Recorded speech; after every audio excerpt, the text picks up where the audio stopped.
Hech bir foizsiz 20 million so'mgacha olish mumkin desam ishonasizmi? Bu real imkoniyat.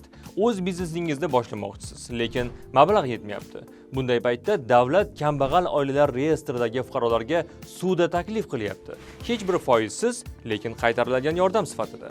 Eng muhimi, sizga naqd pul emas, kerakli asbob-uskuna beriladi. Masalan, motokultivator, mini traktor, hatto kompyuter ham. Sudda miqdori 20 million 600 ming so'mgacha, muddati esa 6 oydan 3 yilgacha. Ariza berish ham oson. Online mahalla.uz saytiga kiring, ma'lumotlarni to'ldiring, qolganini mahalla va hokim yordamchisi ko'rib chiqadi. Ijobiy bo'lsa, SMS orqali havola keladi. Mahsulotlar qanday xarid qilinadi deysizmi? Birinchisi, smartmarket.uz saytiga kirib, kerakli asbob-uskunani tanlaysiz. Ikkinchisi, tanlangan asbob-uskunalar savdoga chiqariladi.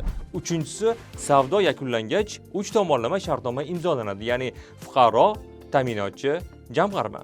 Barcha jarayon yakunlangach, uskunalar 3 kun ichida uyingizga yetkaziladi. Batafsil ma'lumot uchun 71 kodi bilan 238 69 00 raqamga qo'ng'iroq qiling. Imkoniyatni boy bermang, suvda oling, tadbirkorlikni boshlang va o'z daromad manbaingizni yarating.